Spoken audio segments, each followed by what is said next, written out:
here for homework 3 is problem 2. We have some civil engineering students from UHart. They're doing a study on safety at a railroad crossing, and they observed this train when it's at A is traveling at 130 kilometers per hour. When it gets to that's when it's at point A.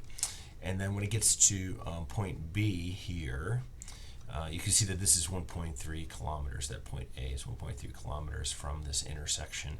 But when it gets to this point B, which is another half the distance right there, it's traveling at 96 kilometers per hour, right? So it's slowing down. It goes from 130 to 96 here.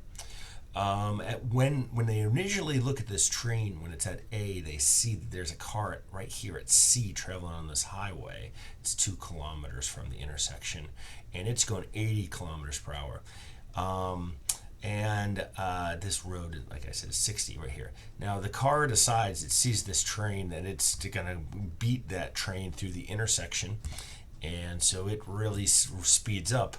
And so it's accelerating while this train is decelerating, and it manages to get through the intersection 4 seconds before the train. All right. So we want to find what the relative velocity of this car is with respect to this train. Of the train with respect to the car, right? So that's a big difference, right? It's negative of the thing. When the car is in the intersection, right? So when this car makes it to the intersection, hopefully that we know that train has not made it to the intersection yet, and we want to find out what the relative velocity is, and that's with magnitude and direction. And then we also want to use the triangles, vector triangles to show that. And then we want to use the relative acceleration. We want to do the same thing with relative acceleration. So let's see here. So here is my hand drawing of this thing. And one of the first things we'll probably want to do, because we were asked to get this acceleration in meters per second squared as part of the thing.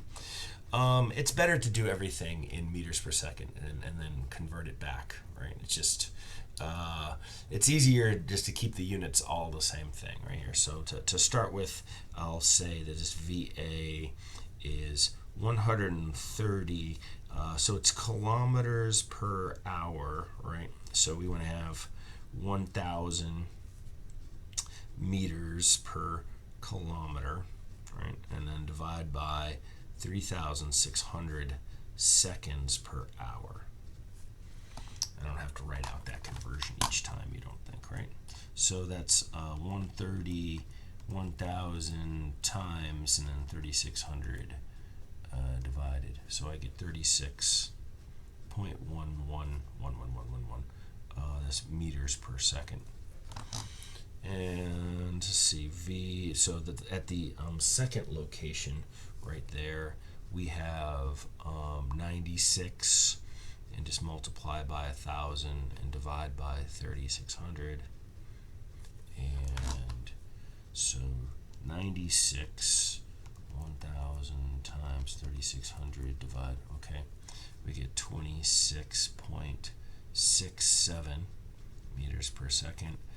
And then lastly, we could find what this initial velocity of C is going to be.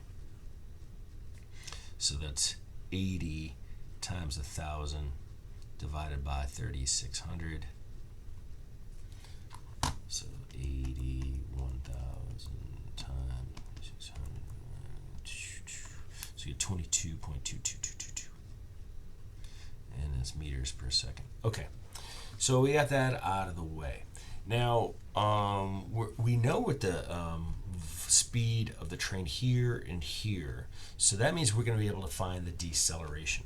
So we could say that the velocity of the train at B squared is equal to the velocity of A squared. So what I was doing, I noted that we have a distance and we have speed. So we don't know the time yet of the train, but we can use this guy right here. This is the and I did a weird thing where I named the position with the letter as opposed to making the train. I'm going to call the train A, and point B is just like, I could have called it A2 or something like that. I don't know. But anyway, I'm just going to go like that right there. You know what I'm talking about. And then this distance is just going to be, what did I decide to go with? I just decided to go with, on my old one that I did. I went and did it by, without writing down a symbol right here. Let me go just delta x right there, right? So we know these things right here, so we could put them in, and we have 26.67 equal squared right there, and then 36.11 squared plus 2 AA, and the distance it travels is actually only 0.8 right between here. So 0.8.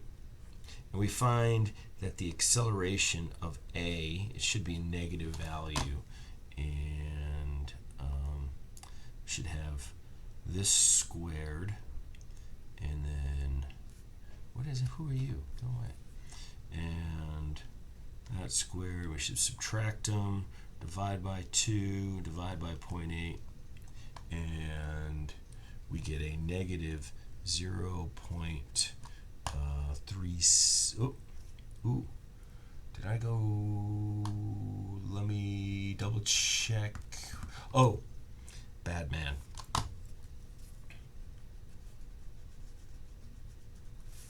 This is supposed to be in meters, right? These are kilometers. So this is 800 meters. Ah.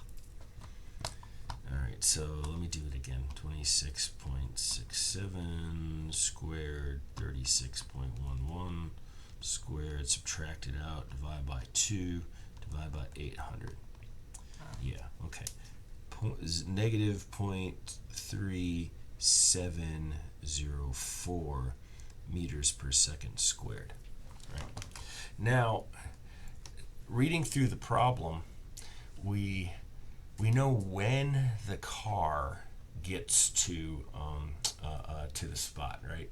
We know that it's 4 seconds before. So we have this acceleration. We could figure out how much time it takes for the train to get to the intersection, right? Now that we have this deceleration, it's over the 1.6 kilometers. So. And so we're assuming it's a constant acceleration. It's not too bad of an assumption. They put the brakes on a certain amount and they didn't change it. All right, so we can figure out the time when it happens. So we have this x distance, this delta x that we could say. This is a different delta x, right? This delta x is going to go A to B, right? That's that delta x. This delta x is going to go A to, I'll decide to call this D right there. Let's call that point D.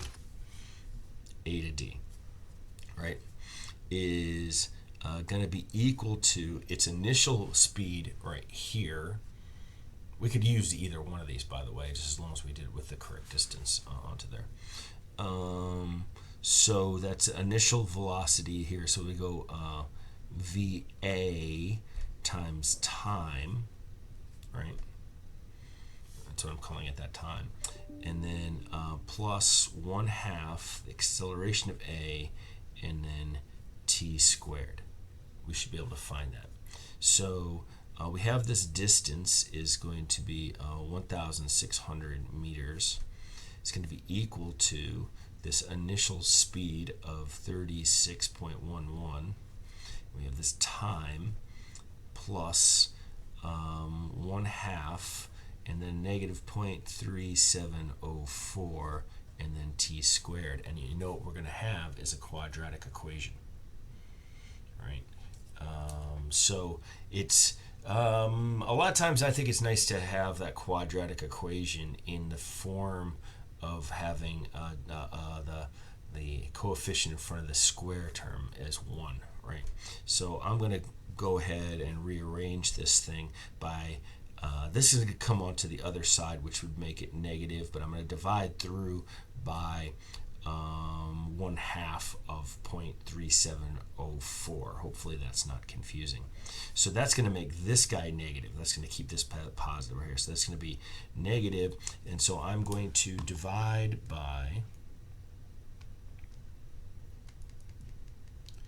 so that's there. I'm going to divide 36.11. And I'm going to get a negative 1950. Okay, so it's going to round that up.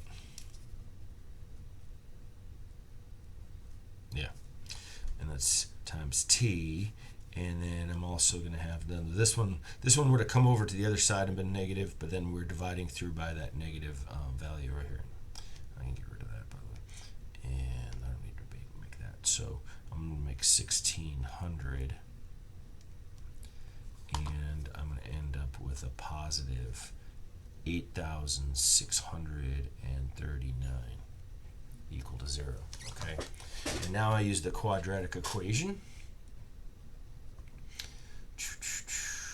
I'm just looking through to make sure. Sure. Okay. Yep. I got all that same thing. Yep. And then so the time is going to be. Remember, it's negative b plus or minus the square root of b squared minus 4ac over 2a. Right? Where this is a, b, and c. So I have negative this, so that's positive 195.0. And then it's plus or minus the square root of that. This squared is negative, but who cares? It's squared. 195.0 squared minus 4 times a, which is 1, and c, which is 8,639. We want to hope that this right here does not make the inside negative because we don't want a complex thing. Divided by 2. All right. And so one of our answers is going to be negative. We can almost always predict that, and that's going to be a meaningless answer. So let's see, flip that around and make that square, flip that around, say 4 times that, and I'm going to subtract it and take the square root. Oh, that was good news. All right, so it's going to be 195.0 plus or minus 58.81 divided by 2. And so the time that we get, we'll get, actually, the 2 times. It's interesting that we could have either one of those. I think, I'm going to try to think out the physical meaning of that's going to be. I think we want to pick out the initial time. I don't know what the physical meaning would be that we have 2 different times when that can happen. Usually I'm expecting one of these to be negative, but this is not this time. Interesting. So it's subtract, divide by 2, and we get 68.09.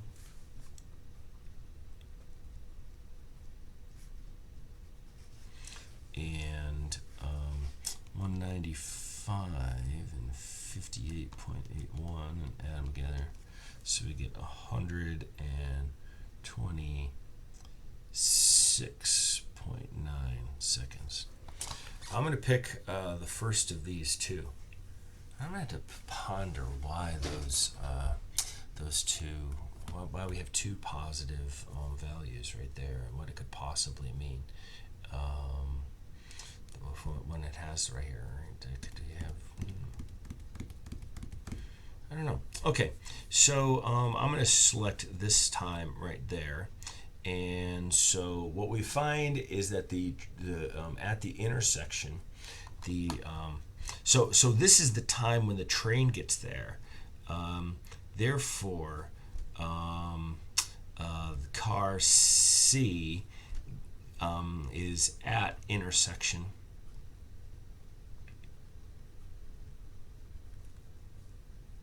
When t is equal to 4 seconds before this. at 64.09 seconds. All right. So now we want to know, well, what's the acceleration of the car? Now we know the distance and we know the initial speed, so we can find what the acceleration is going to be.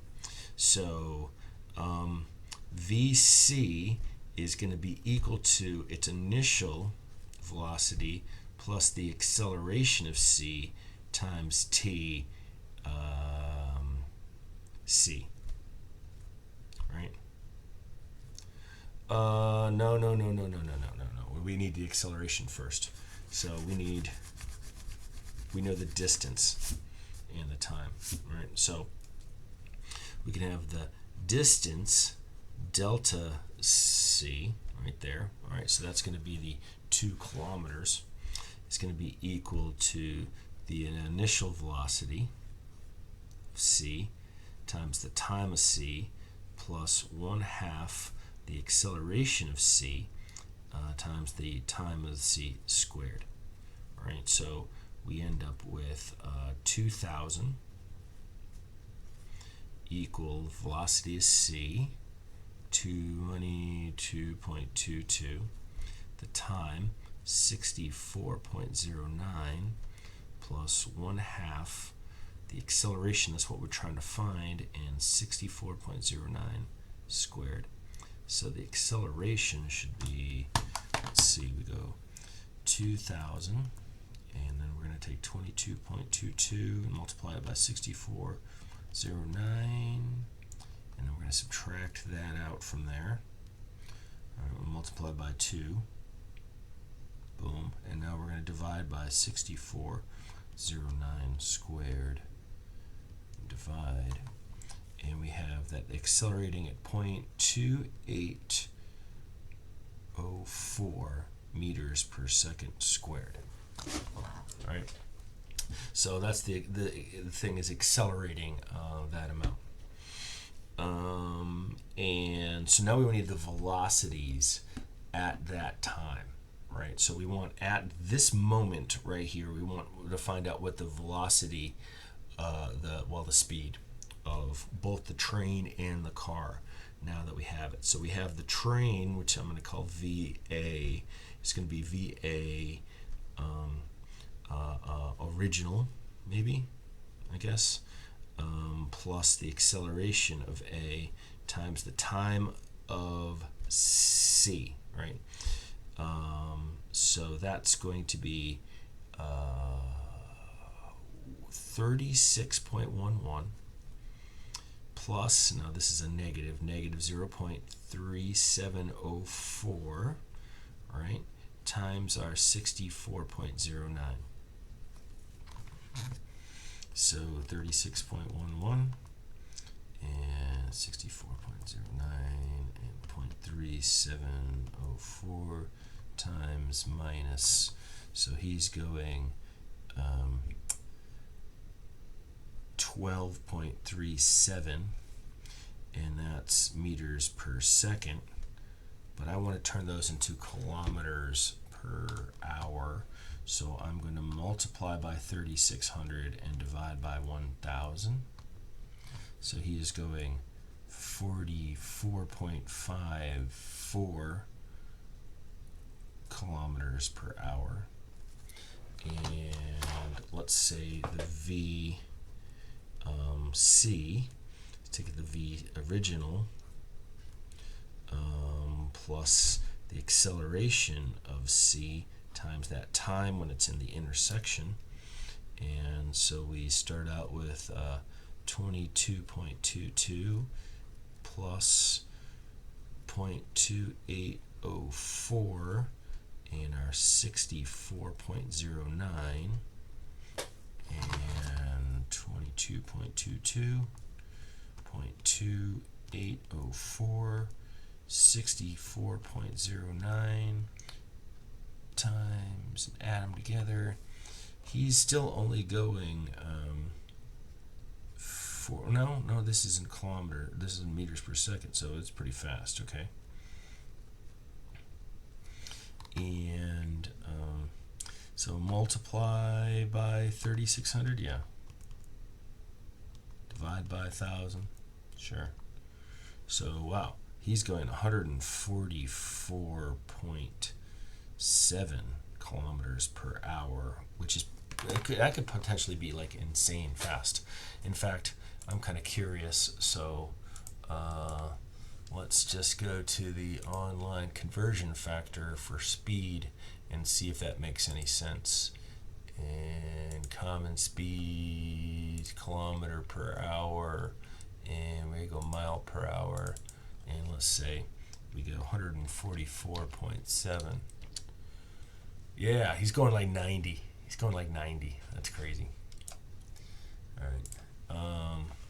right. So now let's do the vector part of it. All right. So we have the values, but we're asking for relative motion, and that's like the main topic for this thing. So this is we did all that preliminary work for just trying to answer that, and just to be emphasizing that I want you to label your engineering paper correctly every time. So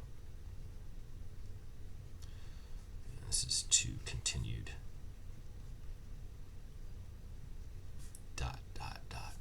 All right, so we have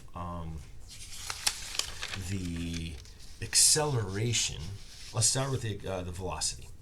The velocity of A with respect to C is the velocity of A minus the velocity of C. All right. So let's see what the velocity of A at this moment is going to be. Let's find him. He's going to be 44.54. 44.54. I think in this class we will be doing this. This is going to be. We'll do it by components. I, in the positive I, kilometers per hour, and the velocity of C. Let me move this guy over to the side. I don't know why I decided right over to the side of it. The velocity of C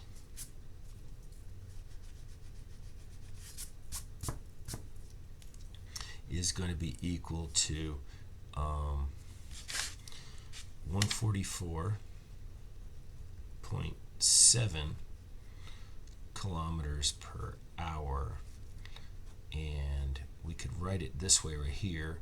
That's going to be, let's see, if he's traveling up, this is 60 degrees, then so that is 60 degrees, right? So it's at 60 degrees right here. And so let's see, we'll write these in a couple different lines. So let's take this 100, it's going to be in the first quadrant, and so that's going to be the cosine of 60 degrees, I plus 144.7 sine of 60 degrees, J, kilometers per hour. So we can say that it's going to be 60 cosine times, boom. So 72.34 I plus 144.760 sine times 124.7 J kilometers per hour. So if you were going to write the thing out as VA with respect to C, and that's going to be this I minus this. And I like these little parentheses and things. So we'll write here is going to be 44.54 minus 72.34 I plus, and then this is going to be minus 124.7 because we're subtracting from 0 in the y direction, kilometers per hour. We end up with 44.54 minus, we're going to have a negative, whoa, no, I did the wrong one, oops, yeah, 44.54 minus, yeah, should be a negative 27.80 I plus a negative 124.7 J. So remember, this is like this is the speed of the train with respect to the car, right? So this is what it appears that the train is doing, is from the viewpoint of the car, and the magnitude of this of VA with respect to C is just going to be the square root of 27.80 squared plus 124.7 squared, right? So 27.8 squared, 124.7 squared plus square root. So we get 127.8 kilometers per hour, and the angle, all right, that is A with respect to C. I'm not going to bother with the negatives in here because we know that it's going to be in the negative, so it's going to be bottom lower quadrant, so what's that, the third quadrant. And Y is 124.7, and this is 27.8. So let's see, I can actually, yep, and take the inverse tan, and we have 77.72 degrees, right? So we'll be able to say that. Now, we want to do this in triangles, and it's what I'll attempt to do here, I think. I don't like to subtract. I'm more used to writing it the other way, right? So I would write the triangles that I'm going to draw. They would represent the same thing, but it's easier for me if I say that VA is going to be equal to VC plus VA with respect to C, right? So these are the triangles I'm going to draw, and so I say that VA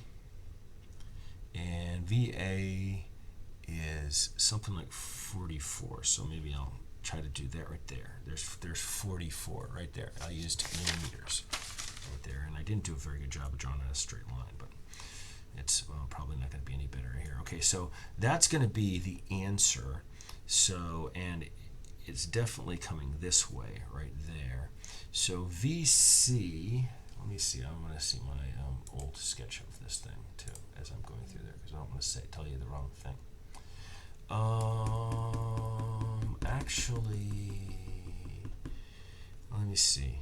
I think it might be better to stick him down right in there. Yeah, okay, so and that might be, I don't think I'm going to be able to make it scaled because I don't have enough paper. I could use more paper. I don't know. How long is this video? I kind of went on all. Ooh, that's kind of a long video. All right, well, hopefully this will be useful to somebody. All right, so this is the relative right here. So we have to demonstrate that. Here is the velocity of C, right? Is 144. And don't want to use that. Okay, I'm just going to do it. It's not going to be to scale. There is my velocity of C right there. Velocity of C. And the velocity of A is going to be horizontal right there. So the velocity of C with respect to A is going to be like that right there. velocity of c with respect to a. And you can see how that's going to work out, right? Because this goes, we're adding VC and this one together. We're adding this one and that one. So that goes to the nose to tail, right? Right here. And then this, as the solution goes tail, tail, nose, nose. So, and this angle right here, remember, is going to be there. It's from horizontal. And in a similar way, for the acceleration, because so that was like part A of the thing. For the acceleration is going to be well, we need to write that out, right?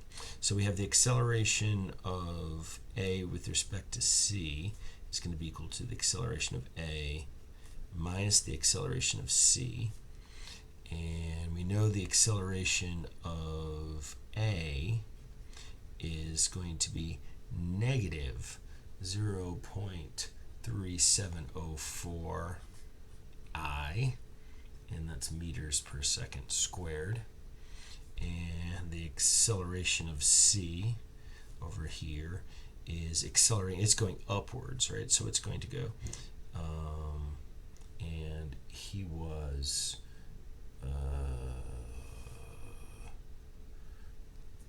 where'd you come from? Oh, 0.204, 0.2804 meters per second squared, and it's coming up that direction at 60 degrees, so he was going to be equal to 0.2804 times the cosine of 60 degrees I plus 0.2804 sine of 60 J, and meters per second squared. I had to fit in there. Okay.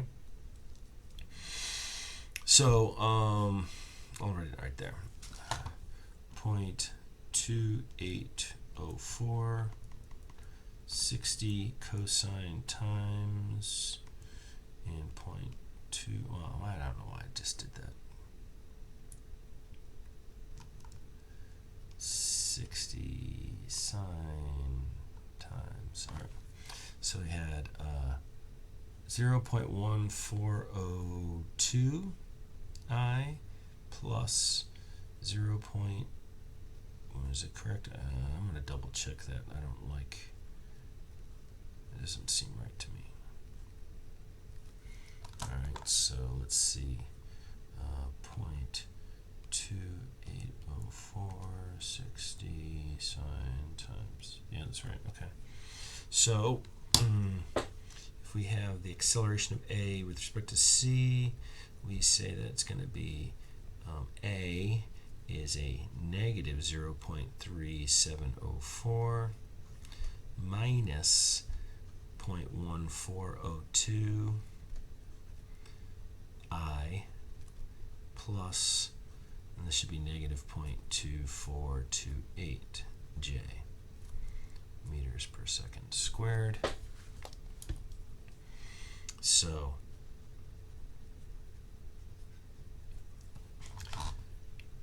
uh, 0.3704 and 0.1402. So we're going to have a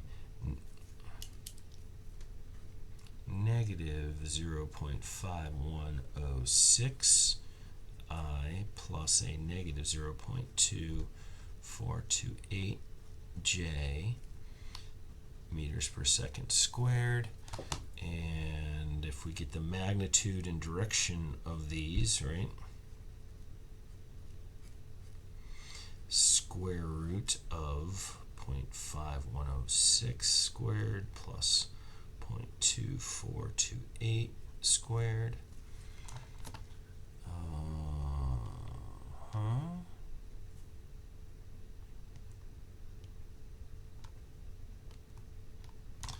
We get 0.5640 meters per second squared, and the theta, I don't know how to write this through, so let's just go write it this way again.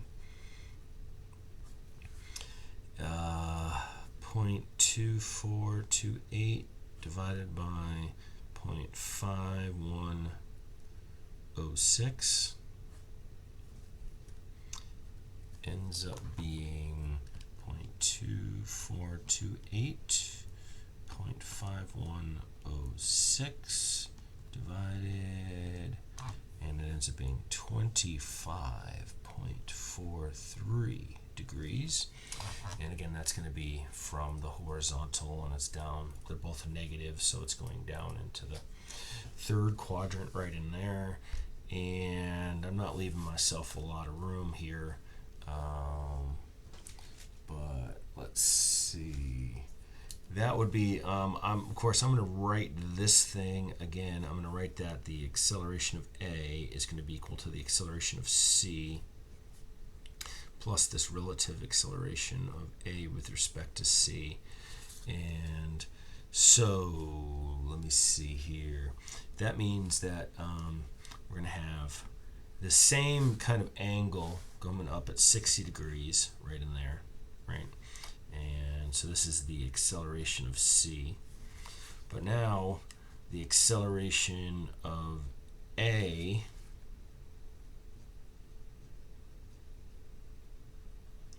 and let me think when it comes to this is the acceleration, yeah. You gotta be careful here.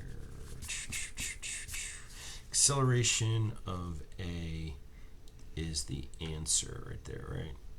This is the acceleration of A is going backwards that way.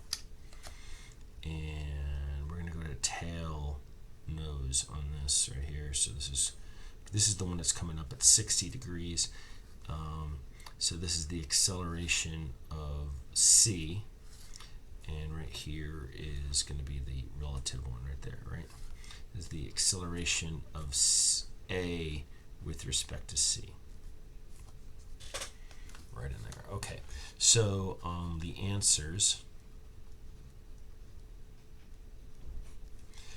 A, the velocity of A with respect to C is equal to 128 kilometers per hour, and coming downwards that way at 77.7 degrees. And B, the acceleration of A with respect to C is going to be 0.564 meters per second squared, and the angle is 25.4. And I wish I had used the paper a little better, so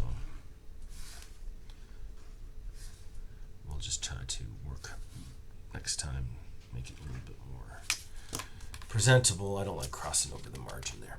There you go. There's my solution to the thing, and 38 minutes. It was a long problem.